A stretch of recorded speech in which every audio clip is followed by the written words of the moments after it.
tried to get out, and the time was now. Yes, yes, yes. That is the only thing that I'm gonna keep. Hi, I'm Alana Gonzalez. Welcome to Sitting Down with Stand-Ups. You'll notice we've got a couple people actually sitting in this time, and I realized with the episode that I did with Dan and Lauren that I tried a little too hard to hit all of the buttons that Justin normally does, and then I accepted that I will never be as cool as Justin. So I'm gonna stop trying so hard and just say welcome into Sitting Down with Stand-Ups. We of course are joined with the bean behind the scenes, making sure that everything magically works. And to my left and right, our lovely and talented guests, which my first thing right out of the gate, because I have stumbled on this. What is the appropriate collective term for the two of you? As far as our partnership? So I will say, nope, it's great for you to pause. So, because when I speak of you individually, it's Jason Fylan Mars. Uh-huh. And when I speak of you individually, it's Amanda Sil Fylan. Mm-hmm. So when I speak of you as a couple, is it the Fylan Marses? Is it the Fylans? I think the Fylans would Is it work. the... Okay. Yeah. So, your Sil is your maiden name. Yeah, it's more like Facebook, back Okay. in the day, People know you to can track her find down. him. So I'm Gotcha. just a Fylan. Okay. Keep it simple. He likes to do double duty with a Fylan Mars. For me, Mars, Mars is like the layman's like American pronunciation. It's actually Marez or Marez. Uh-huh. It's my mother's maiden name. There's a tradition in Mexican culture where a man in the culture would often take his mother's maiden name and add it to the end of his last name. So when I started doing comedy, I just added that as my stage. My name is Jason Fylan, though. Okay. For the sake of today. For Jason Fylan. Fylan, for text Fylan. Exactly. Yeah, there you go. Hey. You know. You've never gotten it wrong. You've always gotten it. There's people that have known me for a long time that still don't get it, but that's okay. I don't take offense. So tricky. my ex-husband is a Gonzalez because his mother is a Gonzalez, and she purposefully did not take her husband's name because she wanted her children to be Gonzalez. Oh, okay. So she thwarted the system a little bit, but it was for the same basic things. Hi guys. Hi. I'm so excited because we've I think I may have even said this on the Dan and Lauren episode. It's so great. I've definitely known you longer, but it's one of those relationships where we're comedy friends and we have discussions sometimes, and sometimes those discussions will be hours long, and then we go months and months and months without seeing each other, and I have no idea your origin story and how you guys met and all of that stuff. So I'm really excited to to dive in. It's an honor. Thank you. So I'm gonna start with the hackiest, clichéist first question. How did you get started in comedy? How did we get started in comedy? How did I get started? How did you individually get started in comedy? So my career trajectory was teacher, professor of English and public speaking, and also writer and screenwriter specifically. And I had been hired... just light stuff. Just light stuff. I had been hired by a small studio in Hollywood to write this script based on an idea that this producer had, and it was really, really wacky. We had been going to comedy shows at the Comedy Castle for a long time as a form of entertainment, but never once crossed my mind to be up there. Around the time that I was writing this screenplay, pretty much all the depression I'd been holding up in my life, the entire life, the walls caved in, and it all hit at the same time. I finished the script, but I think it drove me part mad. And so it was probably 4 years, right, where I would say I wasn't dead, but I certainly wasn't alive. We're going to say 5. 5, all right, we're going to... Seriously 5. 5 years. And were you guys already married at this point? Yeah. Okay. Yeah, we've been together 20 years married. Okay. So 27 overall. Yeah. And we'll get to that origin story. But, so there was, it was actually at the point with the depression where like there wasn't really much more to do or where to go. I was making plans to not be here anymore. And so we had gone to a comedy show. I think it was actually Craig Shoemaker, and Amanda pointed out, which he's great. Yeah, yep, exactly. And Amanda had pointed out that, hey, they do comedy classes here. Is that something you'd ever be interested in doing? And I thought, I've been a comedy fan. We've been coming here for 10 years, and no, because what I'd been doing the whole time was writing, and writing, it can be such a lonely individual pursuit.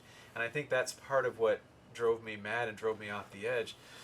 So after some back and forth, I finally agreed that I would go to Bill Bouchard's. We paid for it. I went the first day, Bill Bouchard's Comedy 101 class, and I was still super, super depressed. This was the spring of 19, and I walked in, and immediately it was like, oh, wait a minute, like there's some things here that I need in my life, and all of a sudden these boxes were just all checked, like in the first 10 minutes.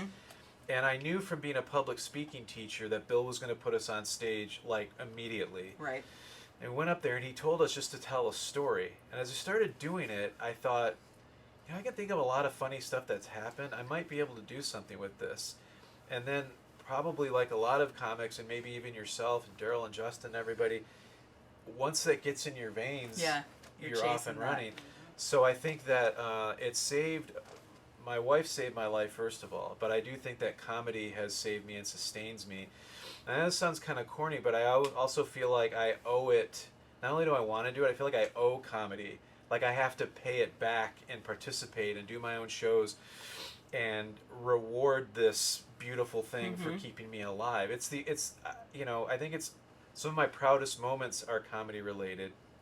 So that's kind of puts us where we're at now. Nice. I want to kind of pause, and I want to talk about that same time frame, but from your perspective, because as I'm listening to him say that, I absolutely I love that you found something that turned the lights back on for you. Thank truly, you. As a person and someone I hope that I can say friend. Absolutely.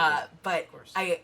I'm very, very happy as someone who has been in relationships, both struggling with my own mental health and struggling with others' mental health. To say 5 years of the light switch being off, I can't even imagine what that was. It's horrible. What that was like for you. It's horrible. And again, if there's an awkward point that comes up, please tell me. We're happy to talk about we it. talk about it all the time, and so it might be a tear or a crack, but it's like to hear him tell this story and for him to be here. Yeah. It's just like such a proud moment.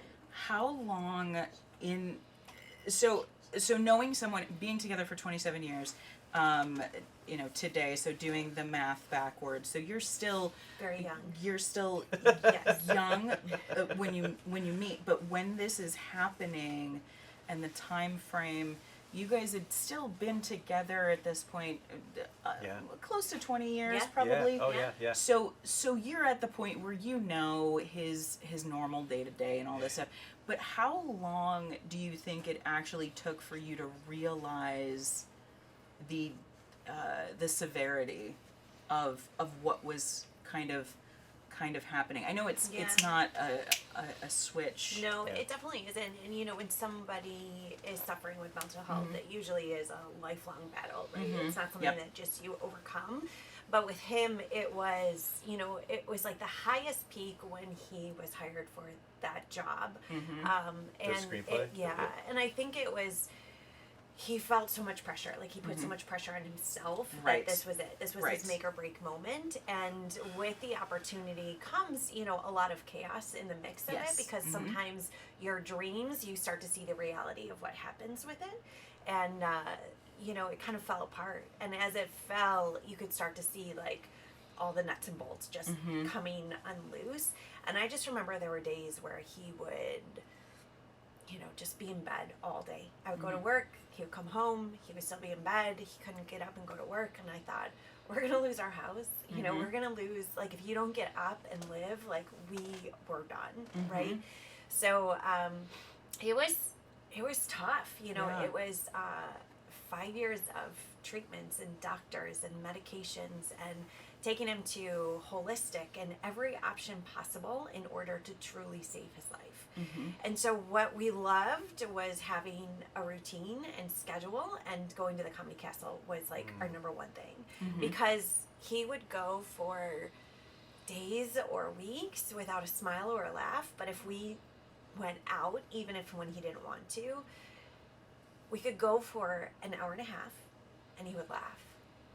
And then for 40 minutes on the drive home, he would engage me in the conversation about what happened, right? And so that's where I started to see, like, there he is again. He's coming out. I can see a little bit. So that's where I started to say, like, hey, as a writer, you've never explored comedic writing in a sense of, like, training on that. That would be so amazing. Why don't you go and do something? You need schedule. You need structure. You need to be out in the world again. So that's where I pushed, and anytime you push someone, it takes, months and months and months and months. Well, of course, because, you're an external force. And so when you are witnessing this and coming to terms with it in how you're not only going to help him, but what are you doing at this point to help yourself not get caught in that spiral? Because that is Great so question. easy. I think we're two different peas in our little pod. We see life in different ways, and I'm very optimistic. That's not to shame you and to say that you're pessimistic. It's just that we have two different views, and I think that balances very nicely. And so I can't get stuck in that. It just brings me down, like, too fast. And I knew in order for both of us to survive, one of us had to stay afloat. Right. And truly, it was exercise that kind of kept me going. And I found Bar and Pure Bar, and that kind of led me. I own a Pure Bar studio now, and truly that became my therapy. Is that every day I would go to a class, and I just needed an hour to kind of, like, tune out of my head, get lost, so that I could truly become home and be a nicer person. Because if you don't recharge in that way, you just have no tolerance for, like, what's going on. Your fuse is gone. It's so true. It is cliche to say, you can't pour from an empty cup, but I think caregiver in general, in so many different ways, whether it's a parent-child relationship or a spousal relationship or a child-parent relationship when they get older, to be responsible for someone's care when they are unable to. And even though physically he may appear that he's able to, knowing that he is not able to, so you are now shouldering that. I think that's really not talked about enough. And so I'm glad that you did find that outlet. Yes. So okay, so we'll get back. So the switch is flipped.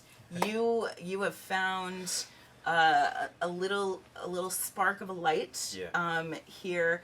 Now, jumping ahead, I know that you also do comedy. So at what point did this look more like a duo instead of a let's support Jason? So right around when the pandemic started, we had our beloved best friends, our pets, our two cats, which were pretty much what helped keep me alive too. Within the first few months of the pandemic, they both passed away, unfortunately. Oh, I'm so sorry. Thank you. Just out of natural causes. It was just their time. Can we get a name check? I love sure. pet names. Sure, Sienna and Shakespeare. Oh, they are on the jacket too. They are. They're on the back of the jacket. Up on the upper shoulders. Yeah. This is Shakespeare. This is Sienna. Sienna we met at Siena Heights University in college, so we named Sienna after our college. But so it was obviously a very rough time for everybody. And who's Shakespeare? Some guy, some writer. Shakespeare's sister. That's a Smith song, right? Shakespeare's sister. I think so, and a band. And a band. Oh, is it? Well, they must be named after the song. Very good, very good. Look at that. Deep cuts. So I felt like at that time, obviously, everybody was suffering in their own way during the pandemic. But I thought, I was like a year into comedy, and it was open mics, and it was fun, and there's a few things here and there, but I needed something of my own. And so then it started coming to the idea. I started actually doing, it was like pre-TikTok. I maybe could bring it back, and maybe it could be something, but I was doing like videos of basically teaching English lessons in comedic ways. It doesn't sound that interesting right now, but I went back and watched them. They're okay. I mean, I guess it kept a couple people entertained. In his pajama pants. And Chewbacca With slippers. Chewbacca slippers. Yeah. Nice. Out of And like a the home. maiden tee Yeah. or something. Yeah. So I think people enjoyed that. But then it became like, well, can we do something even bigger? So then it became like, I wanted to do, like, let's start our own comedy organization, but let's somehow like factor mental health in it without making it sound like we're the guys that come to your school. We're gonna sit down, we're gonna talk. You know what I mean? Nobody wants that. You turn the chair Save backwards the and straddle. Hey, we're ready to talk, kids. Yeah, I can relate to you. I know we're all feeling sad. I just don't want to be that. That's Steve Buscemi. Hello, fellow youths. Yeah, Or, right. Yeah, exactly. Skateboards. Yeah, exactly. So I wanted to have something to call my own. I mean, I looked at how everyone else was doing it in comedy, and I didn't really follow any particular blueprint, but I just felt like I needed a home base for myself. I started thinking like my home, my literal actual house. I consider it, I thought of like Fortress of Solitude, Fallout Shelter, and then it just like the clouds parted and it was just like Tetris, Doomsday Shelter. So then I started thinking like, well, now I need a logo. So I designed, no, I did not draw this. We had a very talented young woman, Rachel Domblowski, who also was, she did artwork for Chuck Palahniuk, the writer of Fight Club. Wow. She did that. I reached out to her. I have a story published in one of Mr. Palahniuk's books, and she did the artwork for it. So I reached out to her, and I said, I need what starts with skulls. We're doing skulls. And then I thought what would be cool, if you look closely, not everybody picks up on this, but the beads are brains. And I thought, let's make it like being protected. So this is the shelter, and the missiles coming in. The idea being that, like, it was exactly what Amanda said about the Comedy Castle. You come to one of our shows, and we're not going to fix the world, but we're going to shield you from it. Not in like a safe, spacey way, but in like a, let's just all do this for now. We can pick up the other stuff on the way out. So that's actually where you come in for comedy, because we had an idea to do a show. We did one, maybe probably a little sooner than we should have. It was September of 2020. Technically, you could do outdoor shows. Oh, you could. Yeah, You could. Okay. like outdoor gatherings. Yeah, we weren't breaking any No, rules. we Like, weren't. Yeah. at the Fenton Winery and But, Brewery. Yes, amazing location. Beautiful. Yeah. And so with her, I asked her. So I knew like 10 comics, and I'll just pick them, and they're going to be on the show. So right off the top of my head, I mean, it was people that we all know and love: Dan Britton, Jason and Robin. Who was it? Matt Kahn was on the show. A few other people that we all know and love. But I told Amanda, like, I want to close it, because that would just be cool. And I need you to host it. She's like, oh, cool. So I just introduced people. I'm like, well, you got to do, like, 5 minutes. She's never done comedy before, right? And so you take it from here. She's I think funny I'm funny around in my that. own right, She but is. never. But I'm a theater kid at heart. Yo. Shout out to Daryl. But theater and speech communications, taught public speaking and communications at Oakland University for years. So it's in my background to be comfortable to be able to present and host people. And he's like, well, you have to do jokes, and I was like, all right. That is such a different mindset. How did you find it that first time? Was it exhilarating or terrifying or somewhere in the middle? Well, set it up real quick. So we had the outdoor show. They had a. I'm gonna give it right back to you. I mean, They had a wedding the day before, they had a wedding in the middle of that. Yeah. Okay, fair People enough. had to get married. People, yeah. So they still had a tent set up. We still had like the dance floor, which we used as Yeah. a stage. We shoved 100 people. Yeah, and I In remember that tent. Brandon Ponke got there early and was helping us set, which is one of my favorite memories of him. So we had the stage. We had like 100 people. Yeah. And it was really cool. So go. It's yours from here. I don't know. I don't get nervous about too many things, right? Like as a performer, if you've done theatrical plays and things like that, you have a script, you understand what you're doing, you kind of go with it. So I felt like they're not here to see me, so there really isn't an issue. Like, if I'm not going to mess up the show. I just need to make sure that I pronounce everyone's name correctly, and let's just give it a go. I laugh at myself all the time, and if other people don't, that's fine. I'll just laugh at myself. So I didn't really have like an expectation of laughs, and then people started to laugh, and I was like, well, this is kind of fun. I always say that. I still say this, that even like if I'm on a hot streak and I know I'll probably do pretty well, I still am not at that point where I feel exhilaration from laughter. I feel relief. Like, oh, good, they're laughing. For her going up there, I wasn't nervous for her because I knew she would do well. I just knew it. And I think when you started off the show, not only were you getting laughs, you could feel from the 100 people that were there, it was exactly what Doomsday Shelter is, this collective, we can laugh? Yeah. What? Yeah. You know? But also it felt so good, like Jason said, like to give back. People needed that so much at that time that it was almost, it didn't matter if somebody was funny or not that night. They just needed this night out. And everybody they did needed so to get well. out of their house. Yeah. They needed to be outside, and it was so amazing to have this energy come together. So It was one of my best memories. I think it's funny too because you take a guy, one of my favorite people, Robert Horton, and he gets up, I have anxiety. It's because everybody at that point did. Everybody's just killing it, you know? So funny.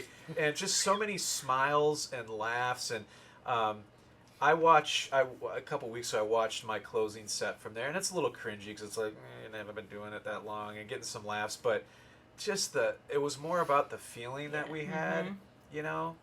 Yeah, I people that watch this know that I started in radio and then did event marketing and a bit more like bar trivia host and all that stuff. And so very much starting off, I had a similar feeling, like I could talk into a microphone forever. That's fine.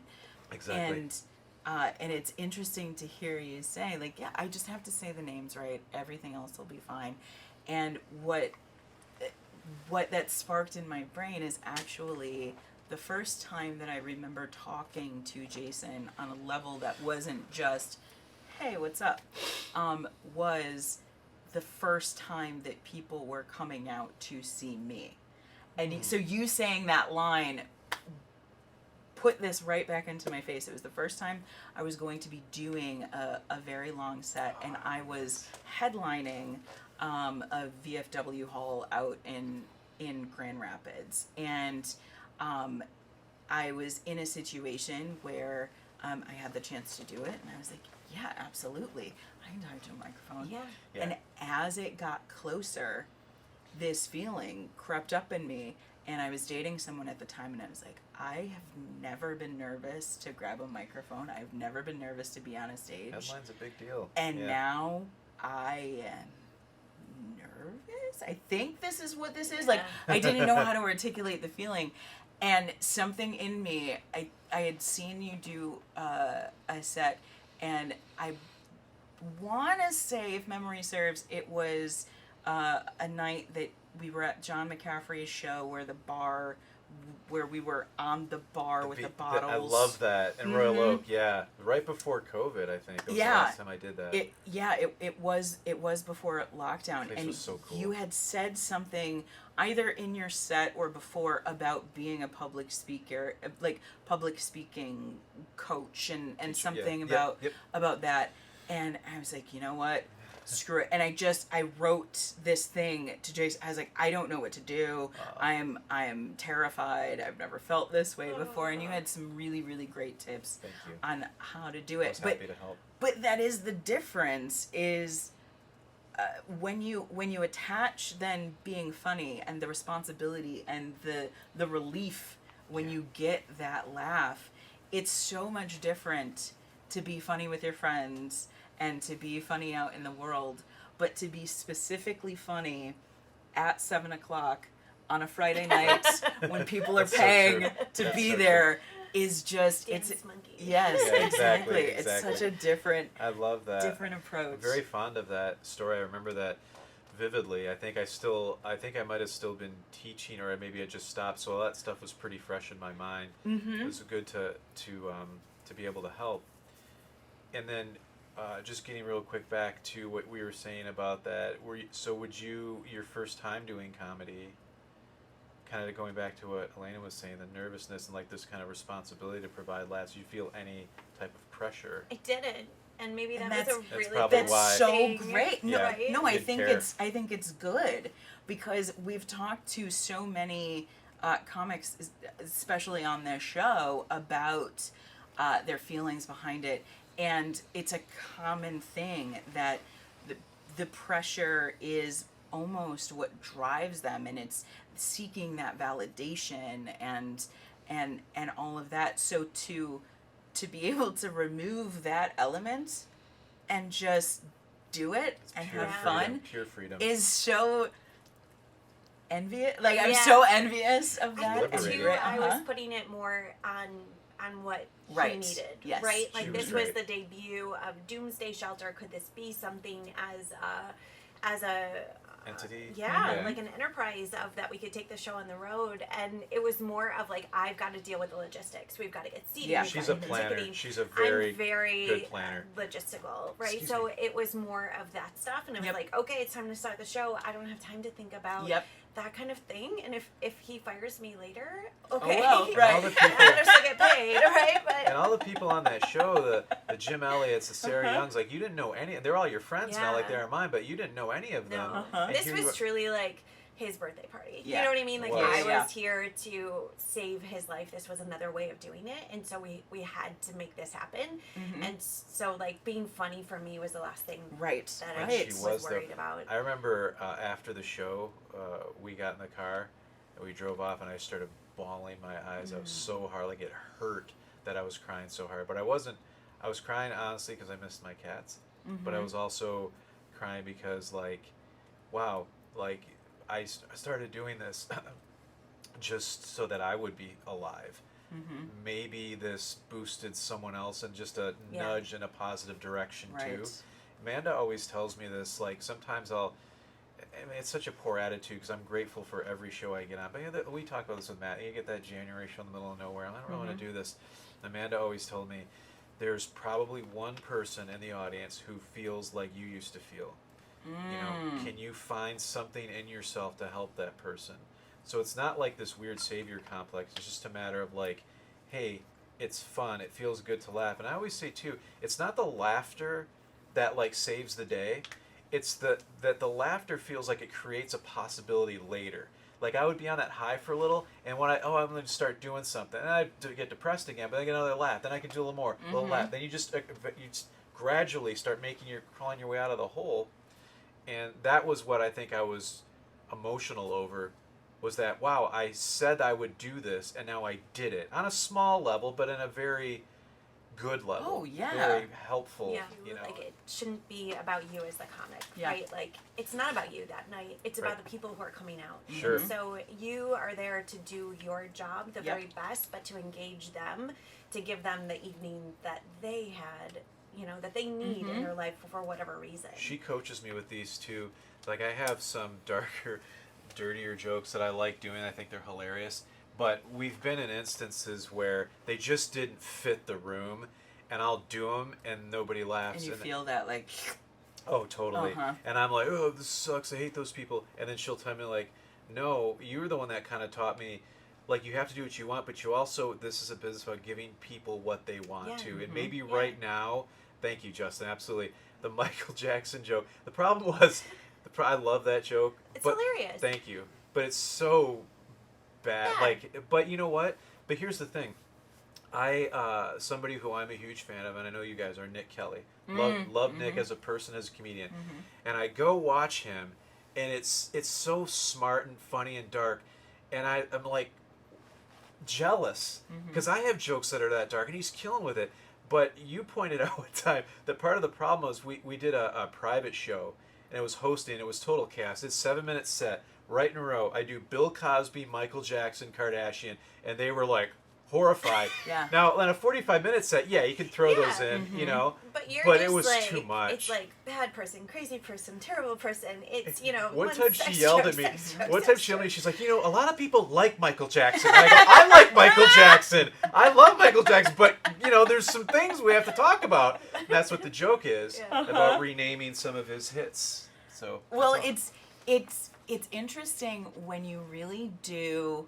I had a conversation last night with another comic about perception of stand-up versus actuality of stand-up, and we went in a lot of different ways. But you talking about giving people what they want or what they're looking for or what they need, and people, I won't say everyone, but there are people who have this perception that a comedian is able to just get up on stage and whatever falls out of their mouth is exactly what's going to happen. Right. When in actuality, it's building that persona and building that voice and reading the room. Yes. And knowing what is going to go well or not go well. And he was then talking about some material that he will do in certain rooms that he won't do in other rooms. Right. And it doesn't change the hilariosity of the joke itself, but it is giving people what they want. And I don't think that that's whatever the negative could be. I don't think that's selling out or being a cop out or anything. No. I think it actually makes you a better comic. I agree. To understand your persona. Yeah. Like if you got up there and started doing Sam Kinison material, that is not Screaming. I would love to see it, Yeah, but we all would. but yeah, it's really interesting. And yeah, talking about the length of time, you're not giving them any time to build goodwill for yourself. Yeah. Exactly. Uh-huh. I sealed my own fate. I knew it as it was coming out of my mouth. Yeah. What is your philosophy on material and like the kind of material that you like to do? What do you... I just laugh at myself all the time in life. Mm-hmm. So I think that that's just what I am. You know, I am pretty basic. So Mm-hmm. I think it's like basic. I call it like white girl humor. Uh-huh. You know, Uh-huh. it just is. It's maybe light and fluffy for some people. You know, as a woman comic, and I would love to hear your take on it as well. I stay true to like who I am. I think you have to have an authentic voice, and if you're not authentic to it, then it's not going to play that way, right? Agreed. So you can't keep up with other people and what they're doing, and I think so many women sometimes go to the dark side and try to kind of be a little dirtier Body or humor-ish, be yeah. you know, I'm going to be shock value Yep. rather, and really I'm just here to, like, if I get hired for a show, I'm going to tell you who I am and Yep. here's what's happening in my life versus, right? Didn't you like, have a conversation with Mary Santora about we did that? Mary Santora and also Mary Mack, two Yeah. huge women that I really look up to in comedy. Of like, I love their stuff. I can just sit there and laugh with them all day about it. But we were talking, both of them, about women in comedy, and sometimes that just to be yourself, right? And I say, be more than your vagina. Yeah. You know, Yeah. and that might be, you know. I think what do you Daryl and think, I can Daryl? also What do you agree. think about Yeah, that? we should all be right? more than our vagina. Like I have a sex toy joke, and I think it's a hilarious joke, but it's a different level of it, right? But it's just like what we were saying with Jason. You're not going to do Cosby and then Kardashian, and then you're building one on top So of the other stupid. and the other, and It's so it's like stupid. hitting them right out of the gate. And more than that, right? And so the things that I'm bringing to the table are just silly things in my life, but this is truly who I am. So if someone doesn't like my comedy, then I have no problem with that, right? It's just, this is who I am, and this is what I'm bringing to the table. That's what I love about comedy in general, and I think one of the things I've learned running our own show, when we first started out, all I cared about was give them the show that you want. And then I started to realize that's really good, but there's also comedy that I'm not necessarily, it's not my A+, but I Right. know people will love it. And so I'm also putting some of that on too, and it works really well. I mean, you know, you guys have done our shows, and you know, our crowds can be tough. They just want you to be funny. So I think once I loosened up a little and stopped worrying so much, like maybe there's a female comic that does like an Amanda style. Then there's another female comic who's a little dirtier or darker. And then we always talk about when we go into our shows, we all want like a diversity on our stage. We always start with diversity of style. And I think once you start with that, then you get really in, because then the other diversity comes with that, and I think I would get so excited to see, like, we got a clean host, and then a vulgar second person, third person's kind of then the headliner's clean. I love that, and I love that those things can all exist at the same time. And sometimes I want to hear a Nick Kelly, sometimes I want to hear a Tim Finkel. You know what I mean? So that's kind of the beauty of it, and that's what I love about Amanda's comedy too, because you are invested in a different way. You sort of like, she doesn't always actively seek out jobs, but then there's like the bat signal hits, and she's like, I'm on, and she's ready to go. She's always ready to go. You've always got new material, right? Yeah. Yeah. It's fun for me. For him, it's about his life, right? Like, if he doesn't do it, his heart will not beat, right? For me, I fell into it because of Jason, and I love being a part of it in this amazing community of people that are here. And so I love watching and learning and evaluating. We go to so many shows, and we just get in the car and we can talk for days about that comic and that new joke, and or how they took that joke and they've refined it over the years. Charles Hill, I remember seeing him in the very beginning and being like, okay, let's see what we're going to do, Farmer Jack, you know? And then He has a Farmer Jack t-shirt, he would refine and refine, and he's totally different today than how he was. We've been with Charles and since day one. that's so amazing to watch the evolution of somebody kind of lighting up the stage. So proud. And I love that, right? Yeah. So I love being a spectator of it, right? I love being almost a professor of it, of sitting there and evaluating, you know, being a speech teacher and watching them, like, and being like cheerleading them on and being like, from your first performance to your fifth performance, wow, we've seen a lot of adjustment. Right. You know? And like, I love that. So when I get up and do it, I do it more for fun. You know, That's great. For him, it's a soul. For me, it's like, yeah, this is fun. I want to be a part of this community. That's Let's awesome. go. And I think sometimes that's why you do so well, is because you don't feel a ton of pressure, maybe. And what I love too is that my friends have become her friends, and they have their own little like conversations and things too. So I think that's great. We do though too, just so there's no misconception, we're not necessarily like a comic. We're not like a Robin and Jason, and we love them both very much.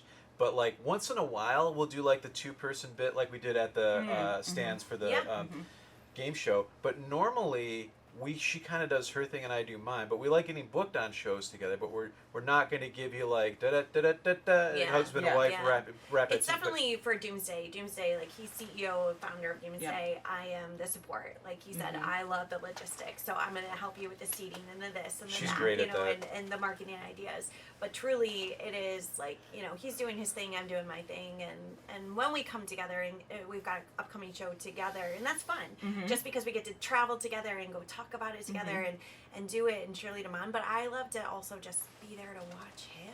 Yeah. You know? Yeah, and I do think it's hard to crystal ball it and actually speculate what it would be like, but I do think that it would change the dynamic enough to potentially put it into a negative space if you were deriving as much validation and need and that from comedy as Jason is, because then you're both not necessarily competition, but you kind of you kind of are. You got that. How did you get featured before I got featured? How did you get booked at this place before I did? Oh, you're working on Saturday? Why don't I have a show on Saturday? Yep. You got asked to feature before I did. I did it before you did, but you got asked before I did. I think the funniest thing was with Mike Green at one time. So I had worked with Mary Mack at the Comedy Castle. We kept up a little bit of a friendship. I really like her. And so I was floating on up to Mike. I'm like, hey, Mike, you know, I said, if you need a host or a feature for Mary, I'd love to do it. He's like, he looks at his book. He's like, you know, it's a little early in the rotation. You're just on. I'm like, no problem. And I'm walking out, and Stan, not Mike, Stan goes, Jason, come here. And Mike goes, we'd love Amanda to do it. I'm like, oh, let me get home and take care of that for you, Mike. But it was great. And then you ended up having a great experience with her, too. So they know her, and they know that she's that she can do it. And you've filled that role a lot. But I'm always just so proud, and just so happy when people want, because I know that they know that you know what you're doing up there. Yeah, and it's fun. But I loved last year the Traverse City Comedy Festival. That was so much fun, right? that was so much fun. Anna and Mike did a phenomenal job for first time out of the gate. Oh my and God. And you running that room with yeah, Turco. oh my God. You're so I good. saw the stress once in So a while, and good. I don't even know. That room was insane every night. Yeah. But, you know, to go, and he said the first night, he's like, aren't you upset that, like, you're not on stage? Like, doesn't that make you feel like you want to get up there? You want to get up there. And I was like, honestly, I'm so happy to be a wife right now. And just, like, be there to cheerlead you on and to watch you and to watch your friends and to watch this community and to watch Ann and Mike shine and to watch you shine and every person. It was just like, God, this is so fun. You know, just That to is sit so back great. sometimes and just to cheerlead other people. We saw Daryl feels twice. so We good. saw him at the Yeah. Mike Ball show and the Clean Comedy show. I know. And that's That how was such a great weekend. Yeah. that's how I realized that I have the sickness, because I was in that room 12 to 16 hours a day Were you every day, really? and yet I performed 3 times because I couldn't not. Yeah. I was like, I hear ya. So Comedy Rumble, so for those who weren't able to be there, shame on you, and you better be there So this fun. year. the best. July 31st through February 3rd, 2024. Get on it. Get on it. I may be also doing some logistics on a grander scale, but Okay. when it's more official, Very we'll do it. tantalizing. But the room itself was sold out for every show, which was very grateful. But the schedule was such that each show we had an hour in between from the end of one show to the start of the next show, which meant that we had to not only empty out all of the people, but we had to change the stage. Ugh. And every show that was slightly unique was in my room. So we went from Hip-Prov, Yeah. which is Oh, I audio, visual, all of this stuff. We had Shots Fired, which had smoke cues and all of that. Comedy Rumble had 30 comedians, and we had to build traffic paths Yeah, that was for them insane. to get through. What a cool room, though. And I was like, okay, I'm here all day, and I've got to worry about, like fire marshal, Yeah. like we can only have this many people and we can't block this, and so I'm yelling and choreographing all of these comedians to stand in different spots. And then I'm like, okay, I'm number 11. Okay, I'm going to go up. Okay. Oh, and go yeah. back. Anybody who saw me perform at Traverse City, I apologize. They are honestly, I've gone back to listen, some of the worst sets I've ever had in my You're life. preoccupied. Yeah. And I wasn't ever fully embarrassed, and I really should have been. But after one of my sets, the next day, Mike Stanley was like, so how often do you actually perform? And it was Ouch. just that like little tinge that I was like, oh, you are telling me I suck to my face. Ooch. And I won't say I deserved it, but it was a warranted comment because I listened to that set and I was like, oh, I should not have performed. But it is a psychosis. Yeah. I'm like, oh no, I've been up for 27 hours. Oh, it's. But I'm gonna get to Yeah. do 7 minutes. I'm gonna Yeah. do it. Of You gotta course. get in the ball pit and have fun with your friends. That's Yeah. a good way Yeah. of putting it. You know what I remember from that weekend? I will never forget. I think about this all the time when I think about Traverse City Comedy Fest. I remember. I think it was. Oh, you were. You remember this? Chris Young. I cannot tell you again. Remember that? He just wasn't. He just wouldn't move. I don't think he did meant to, but everyone else had moved. And she's on the loudspeaker, and he's just standing there. And we love Chris, but you're like, Chris Young. And he's like, what? And you're like, I need you to move. Remember that? Hilarious. I'm like, shit, she's not kidding around. I did not realize, like, I've done events for 20 years, and it is something that is in my DNA that I just hadn't done in a while, so it activated a lot. But after this, T-Barb reached out and asked me to be her tour manager. Wow. Oh, And that's right. Yeah.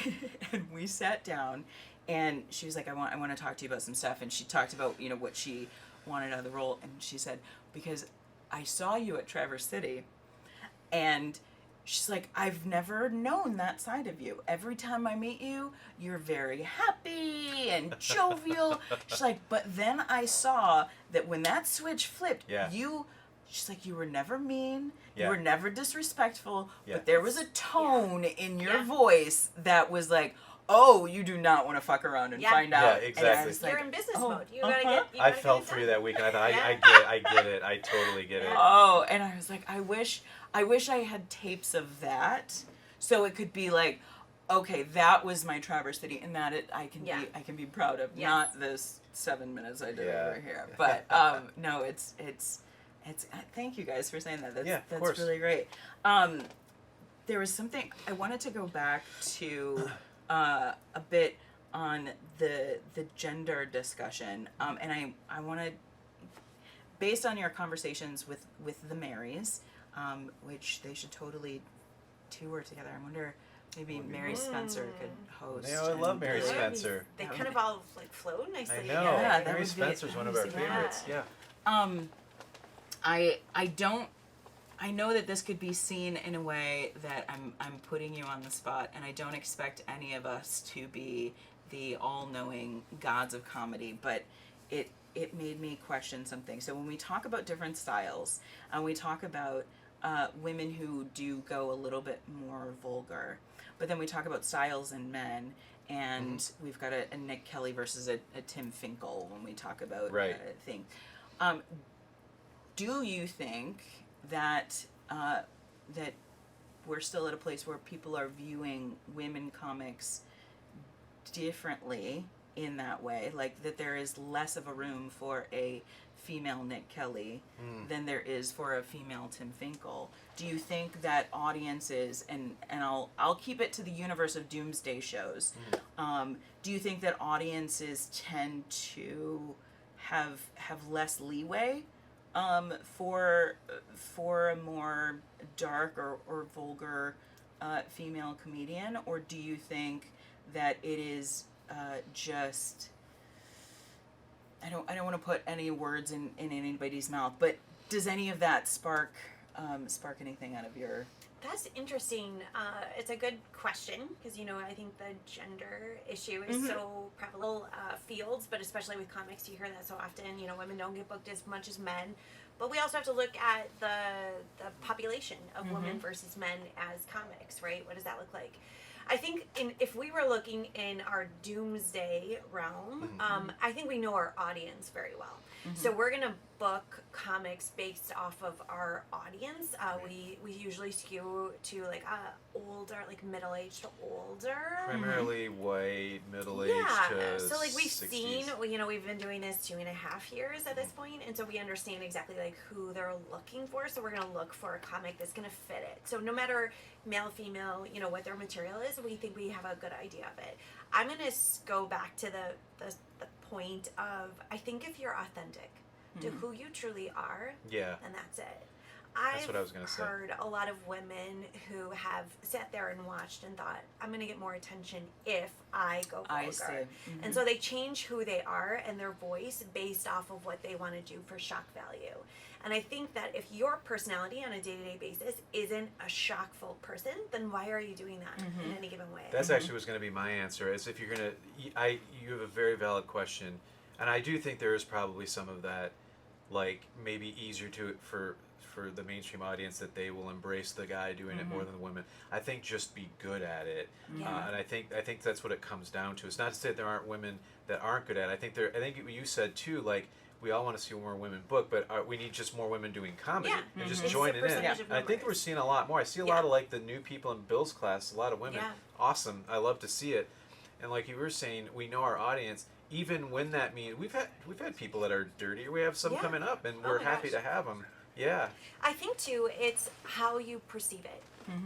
We talked about That's Jason. a great point. And 2 is, like, his 7-minute set. If he's doing all 3 of those hard-hitting, dirty jokes kind of in your face to get that, kind of a shock, that's a hard set, right? That's a hard set to walk into because we don't know who he is, especially if he's walking in with this, right? Like this jacket, this perception. Yep. People are taking all that in the first 7 minutes. That's not giving you a true indication of who that person is.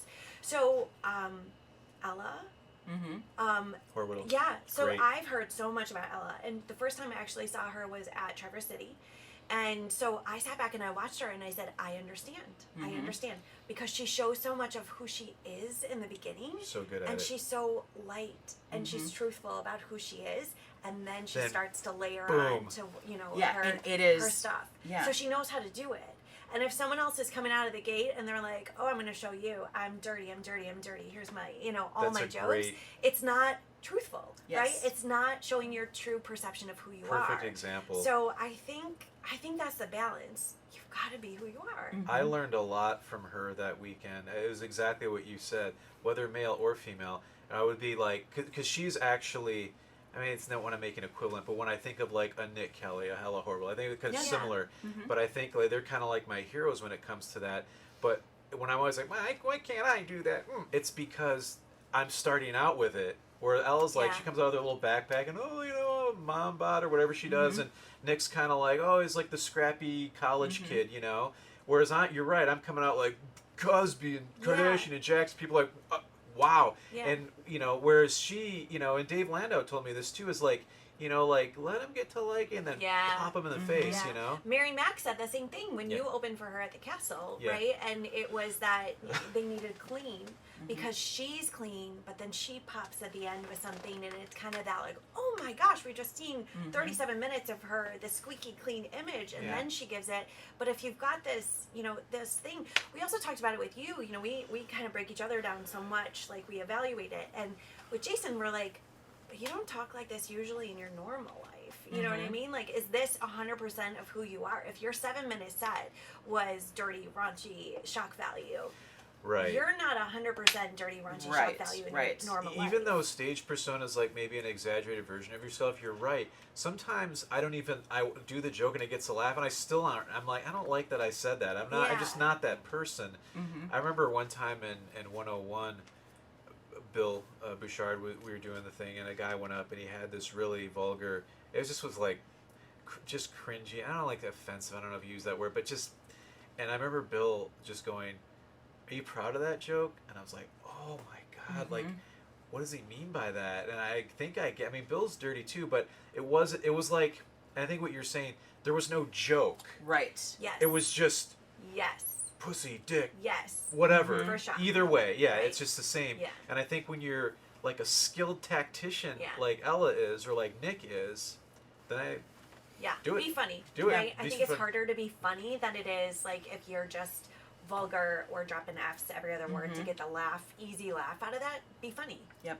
And I do think that, and I struggle with this because I don't condone or promote or want to promote judging books by covers and physical stuff, but before I knew the both of you, when I started, my material was very mom heavy because I was my son was 10 months old when I started.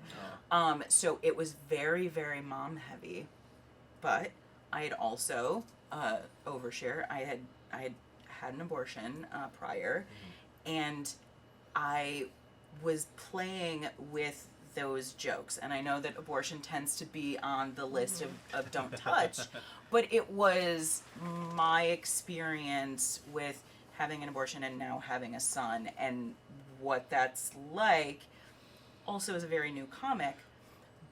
But the overlay to that was I was younger then, and I was not dressed in a hoodie and leggings. I would go up on stage in a dress. I would say hello.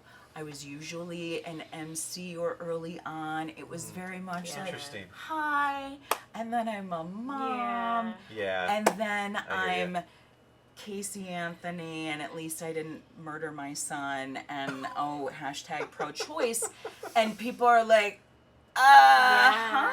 But it was exactly that, and I think that if I was to go up on stage exactly as I am dressed right now, even with the same words, I don't think that they are received in the same way. And I don't think that that is derogatory towards myself No, I think it's or just negative against people. I think it's human nature. Yes. and we've talked about that. I had a conversation. Emma Stevenson is a Yes. a newer comedian who is fantastic. Yeah, she's great. And she opened for Bobcat not that long ago. And Bobcat, myself, Mike Green, were having a discussion about Emma behind her back. We told her everything we said later. But about the audience's reaction to Emma. Emma is a very attractive woman. And it was so interesting to watch. She would come up on stage.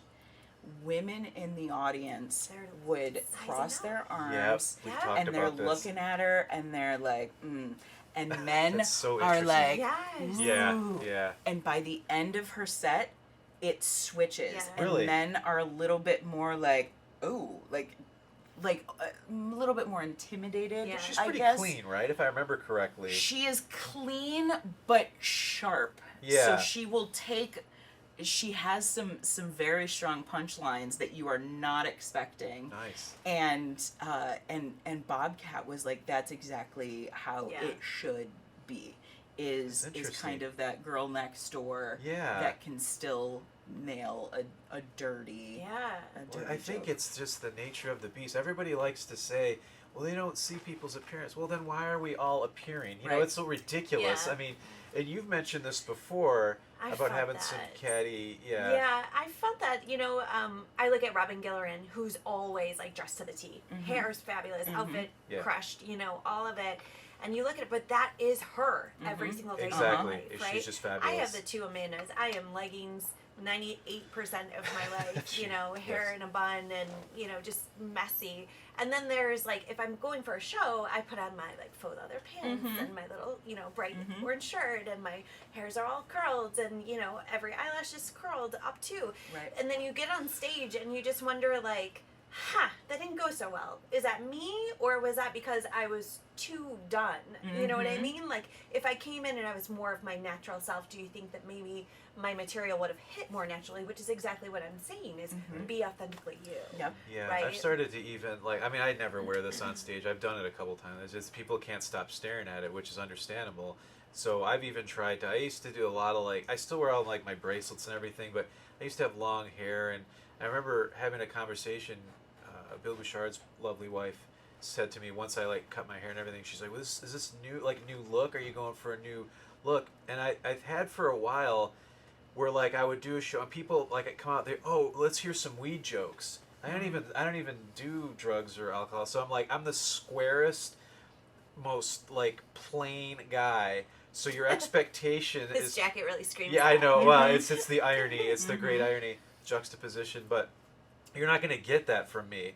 So I started to not maybe a new look, but dress it down a little. Okay. I'm always going to wear a flaming skull T-shirt or something. That's who I am.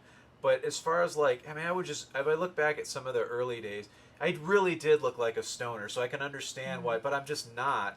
So I think that's why I try to work against that stereotype a little bit. Yeah. But yeah, you're right. We've talked about this a lot, Yeah. and people's appearance on stage. That's really, and you told Emma all that? Yeah. that's- We've How did talked she, about, what did she think? it was very light and not a purposeful, No. Yeah. on her part. She's like, yeah, I'm What not an out honor here that looking. Mike Green and Bobcat and yourself were having a conversation Yeah. about how Yeah, good she is. Bobcat absolutely loved her. Did he? Yeah, so that was good. That's but great. it is something that I don't want to get too high on my feminism soapbox, No. but it is something that I do enjoy about comedy because it's almost like I feel like women are viewed on that level every day, every situation. We're judged at the grocery store, at the mall. Yeah. Nobody goes to the mall anymore. All of the places. I was just there today. It's a bit of you're getting checked out by men and women and judged based on your appearance. Yeah. But in stand up, men are judged too, and it's Yeah. fantastic. We finally It's the great equalizer. It is the great Yeah. equalizer. I'm Yeah. trying to think of all the people that we know, and is there any? I think most people, and you mentioned Robin being very fabulous because she is, but I can't really think of any, but it seems like most people are just kind of plain clothes in it, very simple, so that the emphasis is on the comedy and not drawn to sort of the, I mean, everybody looks nice, but like, I can't think right off the top of my head. I'm gonna give you a couple examples, and I'm sure I'll we'll be play like, with it. boom, yeah. So how would you react, we talked about him earlier, how would you react to Bob Phillips if he came up in a sweater and some jeans? That's so funny. That's so funny that we were talking about. How would I react? Well, see, I know him. So, but if I didn't, but his suit is so part of his act, but I know the act. If I had never seen or heard of Bob before, probably be fine. I mean, right? A sweater and jeans. See, I don't, and do you think it's that essential? To I do, and I think it plays into his stance and his hands in his pockets. So good. Yeah. And I think that if he's doing those things in a sweater and jeans, he looks more nervous and he looks more unsure of himself. That's funny. That's really interesting. And I would also question some of the on the other side of it. What if Nick Kelly were to go into a suit? You know, like it's just that'd be like hilarious. the dichotomy, or Sarah Young not in tie-dye. Right. You know, she like was she not was. She in rocked tie-dye it when she went to Stand. When she was at Stand. And I was like, she had that leather skirt on, and I was like, what? It's like, And that's what I said too. I was like, I am. Goodbye to Sandra Yeah. D. She looked great. She looked But great. it does. It kind of throws you. It does. Bit. It does. And yeah. I don't. Yeah. That's a really good interesting. point. That's Nick Kelly. Yeah, I'm sure he's worn one at some point in his life. I don't know if it's ever crossed his mind to wear one on stage. It was funny when you we were talking earlier and you said that you hung out with Bob and he was like wearing because we ran into him too at Traverse City. He's like wearing like his morning his jogger pants. Yeah. It's like It's weird. I don't like him. No, I don't put your suit on. We were talking about how like in the 1800s that people would just like be gardening in like full dresses and like suits because that's what you wore. There was no casual wear. Like he's got a suit, like a pajama suit. Yeah, exactly. It'd be hilarious. If it works out in one too, he's got to work out of it as a suit. That's a really good point. And I don't think I love the theme of authenticity that is kind of shown through here, because I do think that it is a comfort for the person as well as a highlight to who they are. Yeah. So even going on people that aren't necessarily our friends, well, no, that's unfair because I would say Mary is a friend. But looking at Mary Santora, if Mary were to be dressed to the nines, it feels weird. Yeah. You know, that is a disconnect. Yeah. Whereas if Nikki Glazer comes out in jeans and like a hoodie, you're like, that's just because we expect Nikki Glazer to just be dazzling up there. Yeah, so it's almost like whether it has been crafted and tuned, like you were saying, I pulled back on this or I added that, or it is more natural. I think it's all one. That's a great point. I think Mary Santora is the definition of that cliche. Oh, that's the girl I knew in high. It's just the regular, young lady, and she's and so much of her stuff feels very like grounded and family, and it's not that she wouldn't be that person, but the perception would be that she's not that person if she came out differently. That's a good point. Yeah. Yeah. I was we talked before we turned on the cameras that these conversations are not scripted, they're free flowing, and we would get into personal stuff, and then we didn't, and we changed the comedy world and the landscape. I feel like I could honestly talk to you guys forever. I do want to veer off of comedy before we wrap it up, because we touched for a millisecond that you that you own like bar and Pure Brew, and I want to touch on that, and I want to talk about the juice and just kind of go more plug. Yeah. You mentioned exercise as a good escape for you.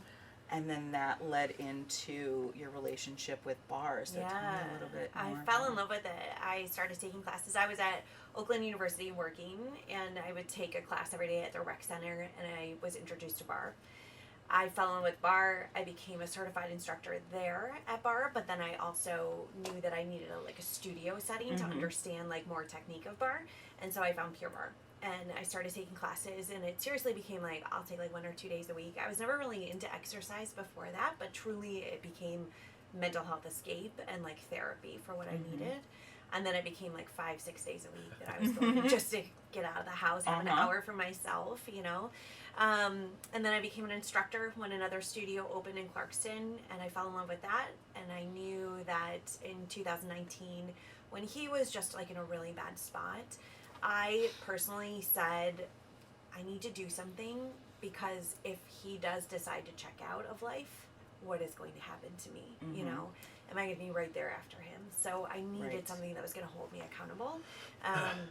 And I also knew that in that time, like, if I needed an outlet like that, other people did as well.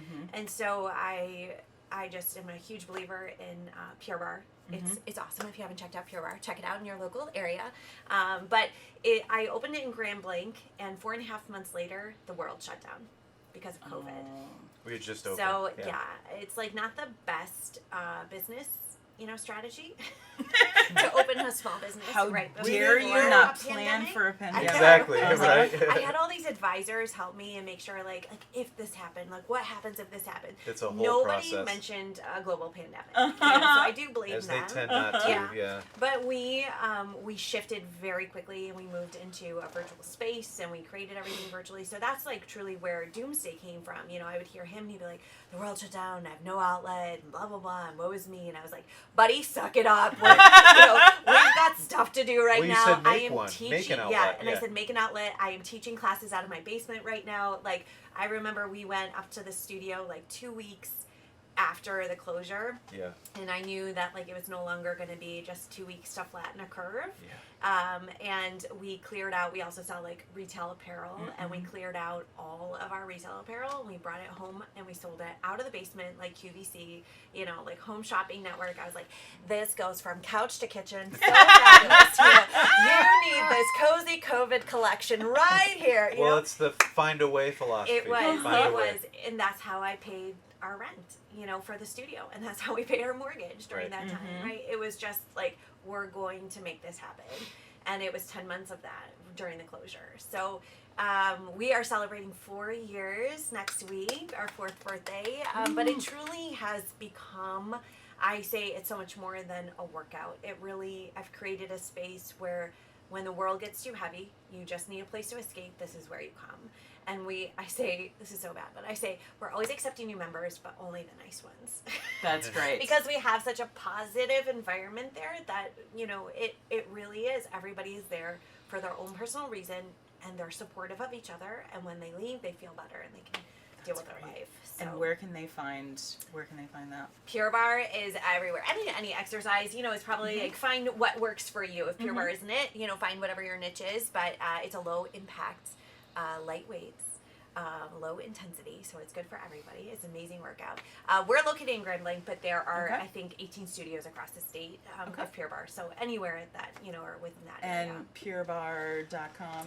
Yeah, purebarre.com. Google your Pure Barre, and you'll be able to find it first class free at most studios. So or come visit me in Grand Blanc and check it out. Great pitch. Yeah. And then there's. If you're thirsty. Thirsty. No, I'm terrible. Yeah. I'm just. Where would I go? I'm just about as Where good would one with, get with some the segues delicious as juice? Justin is. Healthy and delicious Healthy at the same time. And a wink. Yeah. We opened Clean Juice in Grand Blanc as well. Just about a year ago. It was in February. Last year, February.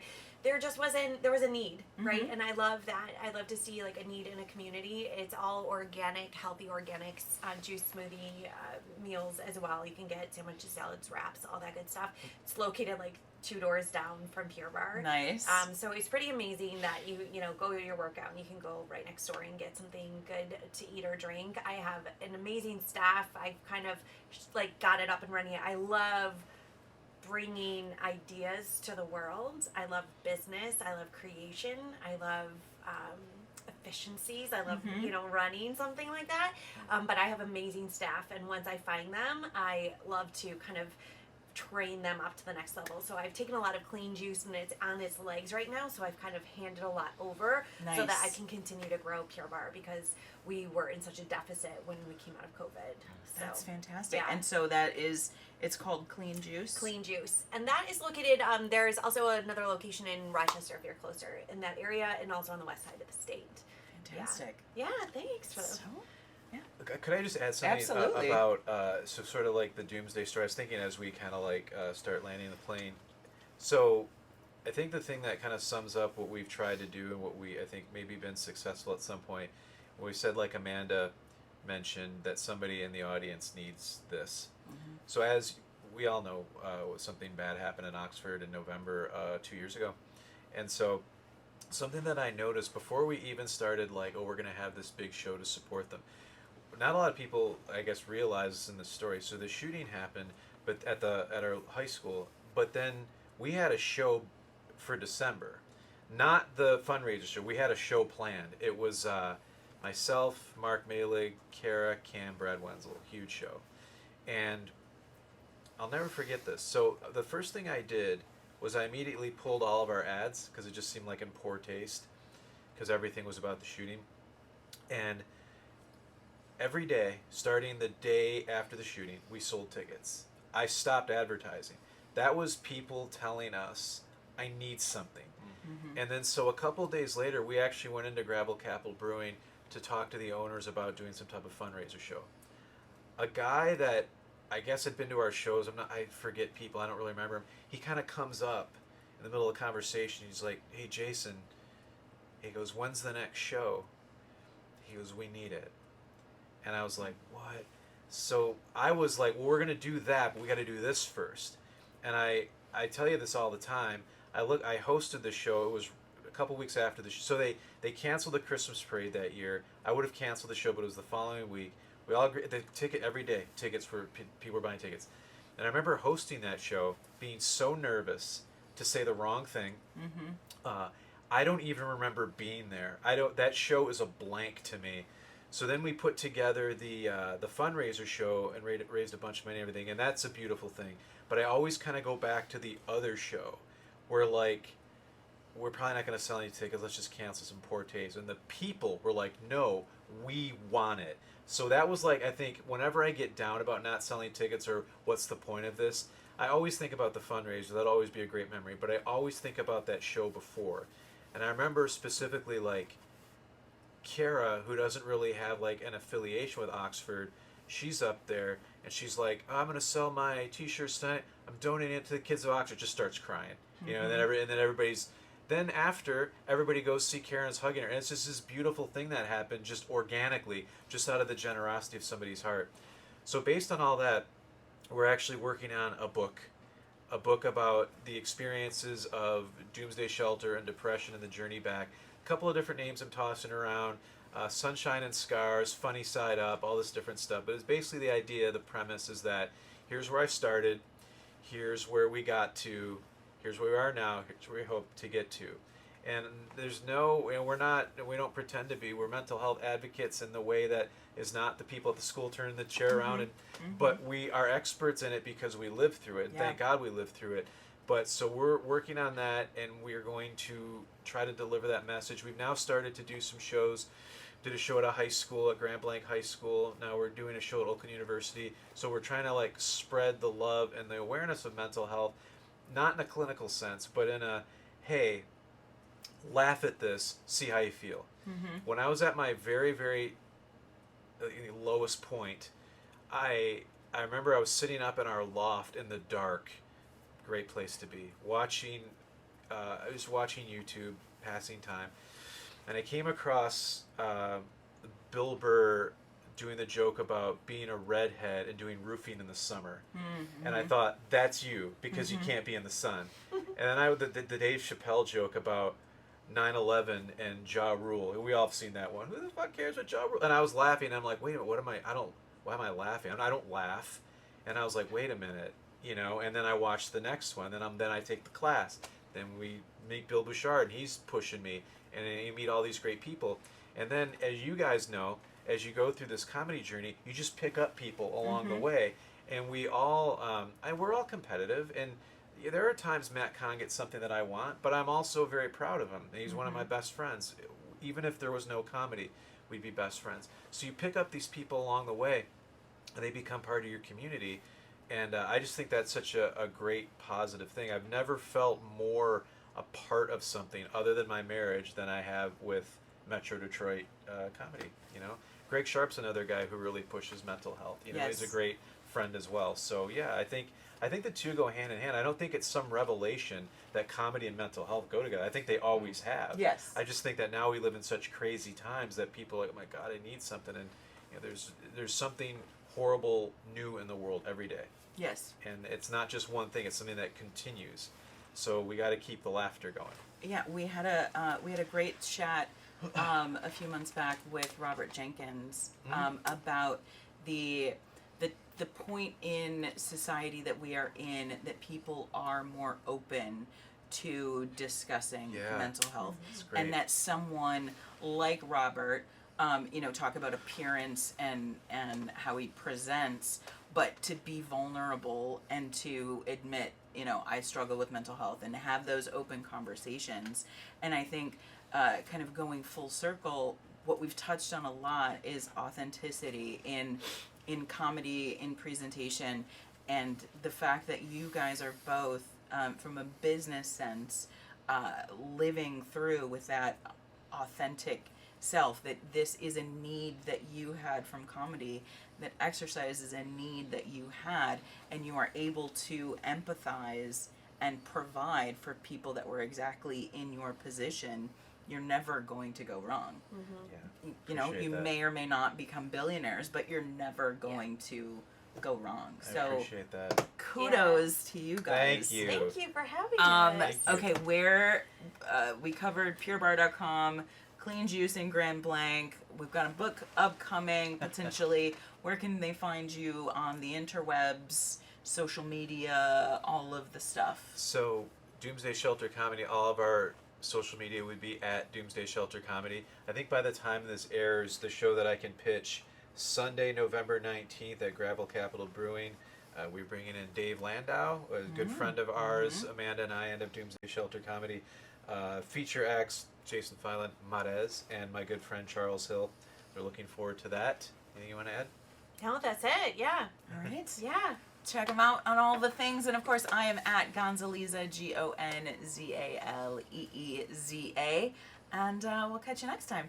Thank you. Thank you.